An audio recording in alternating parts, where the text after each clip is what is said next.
Good morning, everyone, and another beautiful day here at Casa de Cristo as we continue to celebrate our 50th year here at the church. We are on our way to Easter is actually our 50th year here, so it's a whole year of celebration. Had a beautiful message from Pastor Jeff this morning, and this is that which takes a place in between the before and the after. This is the interlude. Last week we had Pastor Garman on, and we were talking about basically the history of the church from the very beginnings, starting in middle school to starting in homes and working our way to Thunderbird up to this beautiful campus. And we ran just a smidge short in time when we started talking about the pipes and everything else. So we've got a special guest today, Mr. Frank Heldt. Frank, come on up here. I'm going to give you a microphone. And good morning, Frank. How are you this morning? Just fine, Chris. How about you? Good. Stand up on this thing so All I don't right. seem like I'm... Well, maybe you should. You're towering over me. But you're taller than me, so maybe you should stay there. How are you this morning, Frank? Just great, Chris.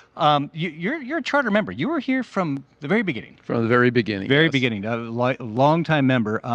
And you, along with Pastor Garman and others in this church, built it from Thunderbird up to here on Bell Road. And we were talking last week about this sanctuary, beautiful sanctuary. Pastor Jeff talked about it this morning, the beautiful altar. And we last left off with pipes and this, that, and the other. And I know there's a lot of symbology and history of way that this sanctuary was built. So I was just wondering if you could kind of give us a few insights as to what, I know that there's some history just with the way that these beams are placed up in the ceiling. Well, you're asking me questions that I have to go back 20 years or better to start answering for you, right. Chris, but Okay. I'll do my best Sounds for you. If we're talking about this building, let's kind of start from the Sure. beginning. This campus here, we've had three different architects. The architect on this building was CCBG Architects, Brian Cassidy being the principal. And I think one thing that you wouldn't notice from the outside looking at this building is it's actually in a cruciform shape. So the building actually is shaped like a cross, which is very traditional. And this is despite the modern look and the slope floors, a very traditionally designed building. Lots good here. I mean, the stained glass, I think, is just beautiful. It has a very worshipful and a very reverent feel when you walk in this building, yet it's still comfortable. So a lot of work by a lot of people, but I think we see what the result is and very pleased with it. One of the elements that you would see would be the baptismal. It's right in the middle. It's literally, when you walk in the church, that is the first thing you see. Right, and from a construction standpoint, having an active fountain in the middle of your building perhaps isn't the smartest thing to do, but theologically and aesthetically, it's great. Right. You enter the church through baptism, so to see the baptismal when you enter, I think is appropriate and theologically good, and of course, it's aesthetically very pleasing too. It is. It's and if you I've sat all over the church in the pews, and what's really beautiful is. When the sunlight comes through the stained glass back here, this is called the New Jerusalem, I believe, stained glass. It reflects off of that living water that's coming through that baptismal font, and it is you really feel just the presence here when you're sitting in the sanctuary. Chris, I think you're right. I mean, the stained glass here is a real element that's unlike most churches that were built at the time period. This one was built very traditional stained glass, lots of it.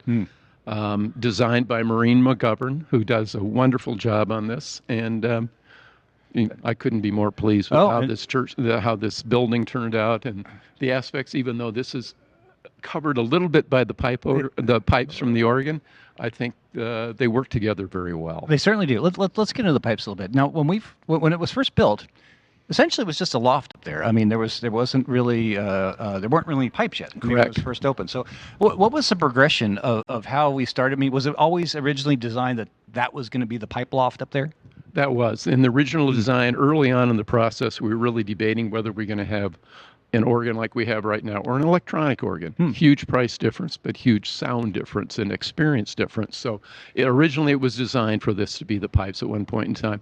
And there is a lot of space up there where the bellows and whatnot are. I mean, Jeremy could talk a lot more about the organ than I can. I don't know the details. He can go into Mitch. But it's I just think it's a beautifully looking symbolism of what we have here. And the acoustics here with that organ and with the people singing up here, I mean, we have a lot of natural concerts here that are outside people come in and meaning that there's no microphones, it's not amplified. And when you have an opera type voice. I mean, it really projects here. So was that part of the design process? That was hopeful in the design process because every other building we've built, the sound has always been an issue. Right. And so we were really focused on getting the sound right in this building from the very beginning with an acoustician, I think is what you hired Oh, to my make goodness. sure that That's- works I learned correctly. something new today. Yeah. Thank you. And, I think the results speak for themselves. And I've certainly spoken to other people in the community who know that I'm a member here, have talked about performing here and what a great building it is to perform in. So not only is it a wonderful building for us as members of La Casa de Cristo, it's a great building for the city of Phoenix and Scottsdale for other things and promote the gospel message in many different ways. Amen. When it was being built, there was because the rest of the campus was built first. The office was built, the place we called the gathering place now, which was the Sanctinasium at the time. Sanctinasium early on. That and the two-story classrooms were the two-story first classrooms, buildings we right. built. Yes. This was one of the later buildings. I don't think it was the last one. I think it was. It was kind of right in the middle yeah. of developing the campus. You guys had the whole church came out and put luminaries around the entire footprint. I have a picture of that. the building. I have a picture of that from an airplane in my home. It's just beautiful. Tell us about that. That seemed like a very special moment. Yeah, it was a celebration organized as many things by Pastor Garman back then, and we gathered as a community of believers, and we came together with luminaries and essentially did the outline. We had the contractor kind of chalk out the outline of where the building would be, and we stood in that outline with our luminaries, and from above, it's just beautiful just to see what was there then and what was coming. Yeah, and though it seems fairly new, this campus has kind of changed a lot as far as the design over there with the memorial garden that was added and things. Because at one point in time there was plans for a chapel. Chapel was going to be the front door of the chapel would line up exactly with the front door of this building. Oh, that's why we have that space back there between the Yes. fellowship hall and the scattering garden. Another thing I did not know. That's I see a lot. I love those things. The well thought out plans of the thing of the church. Now I've been told that these the structure of the church up here. You've got everything's concealed except for these particular girders that are exposed. Yes. And decorated very nicely. Is there any meaning, symbology behind that? No, it's more structural. It's more structural and aesthetic, and Okay. you need that to support the roof. Sure. And but you want it to be beautiful and aesthetically pleasing, which I think it does too. And they're steel beams that have been wrapped in wood, so I think it blends in with what we've done here in the sanctuary very well. And maybe this was just an afterthought or someone that came up with it, but someone said to me that part of the early church. I mean, back when they were fishermen, that this is somewhat of the upside down part of a ship, and the kind of the bulkheads, I guess, that would line the middle of the ship if you turned it upside down. So let's go with it. I don't know. Sounds good to me. I would say- I don't remember that conversation, but it does sound good to me. I like that. Good. Well, in addition, you mentioned the stained glass. There are, I believe, 31, I believe, in here. All throughout the. I'll take your word for that. Okay. There's a lot of them. We've got a book that we're going to talk with the author of the book that actually photographed these windows here in a minute. But again, as a congregation, these are expensive windows. Very expensive windows. Yes. So the congregation kind of came together and helped dedicate these windows. Tell us a little bit about that. Well, I think each window, the four apostles over there. Each window has symbolism in and of itself, and there's a progression of how the story is told. Obviously, we have Christ on both ends of this. We have Martin Luther up here. Each window tells its own story, but collectively they tell a very big story. And it's wonderful. And I've mentioned this before in our monthly newsletter. We highlight each one of these windows and the meaning and the symbology of them. And talk about the placement of this one's always front and center here, and I think like most people like to really look at it, and Jesus somewhat kind of pierces your eyes when you're sitting in the pew looking at him. It does for me, and it's he does, and it's a very regal this description of who and what he is too, and I really like that because it adds a little of the formality to the building and the reverence to the building too, and allows us to focus on what's happening here in the chancel area. It does so much. Speaking, let's get to that stained glass for a minute. Let's talk about the altar for a minute. This is a very large, very heavy, and immovable altar. What was the design thought process between? I mean, we've got some wheat and looks like some grapevines there, and I mean, symbolizing, I'm assuming, communion. I don't want to speak for you, but I believe you're accurate there, and again, 20 years back, I don't recall some of the details. Maureen also designed the altar and the what she would refer to in her Catholic heritage as the ambo over there, or the lectern, or the pulpit.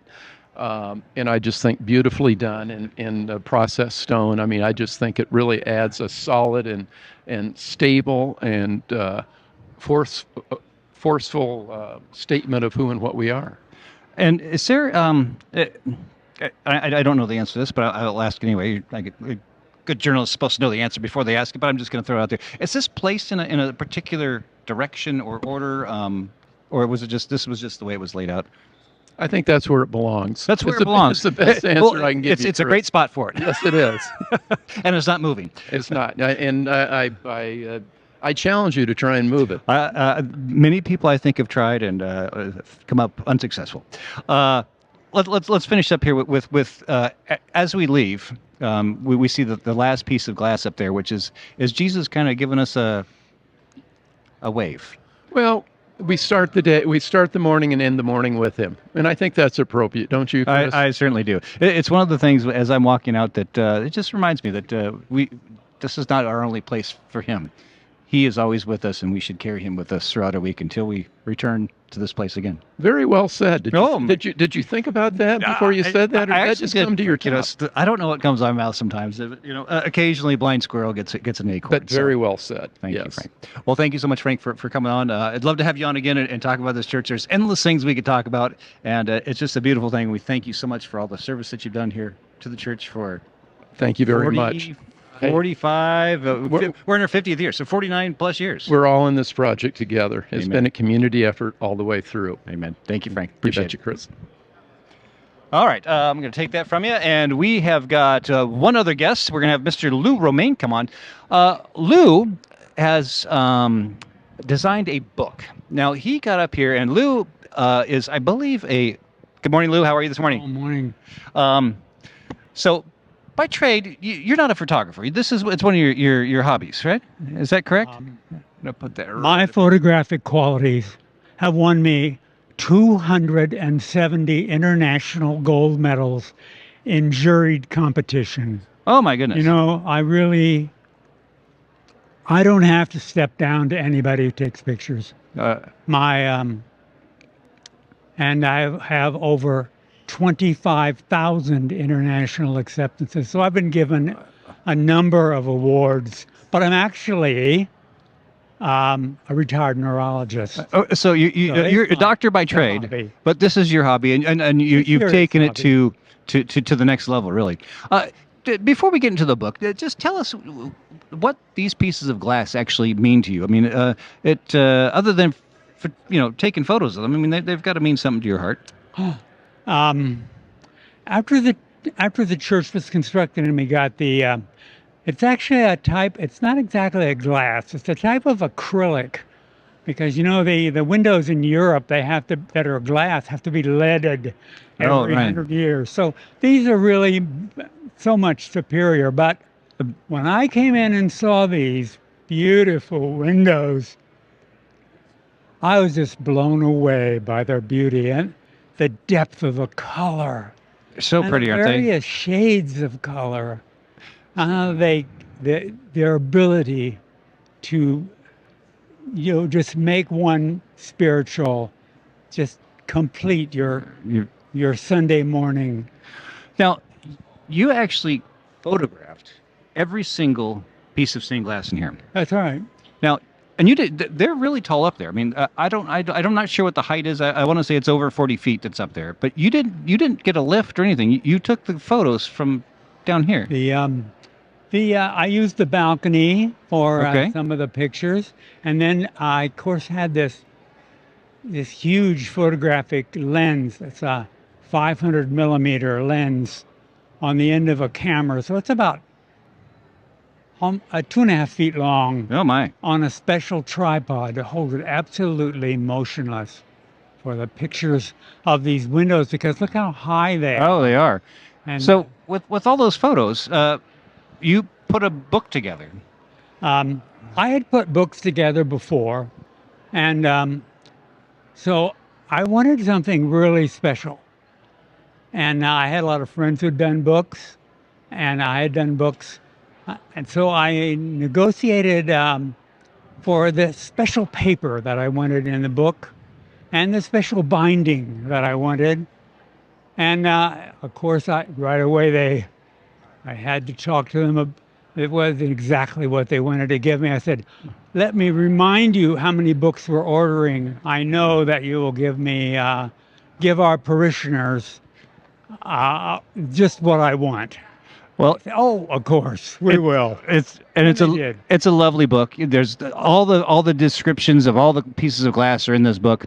We invite you guys all to if you're interested in this book, we're selling them today. They're for $20. If you would like to call the church office, place your order for this book. We do have some supplies are limited, but we invite you to check this book out of the beautiful stained glass here. Unfortunately, we've run out of time today. This has been the Interlude, and we thank you so much for joining us today. God bless you all. Lou, thank you so much. God bless you for your work. Thank you.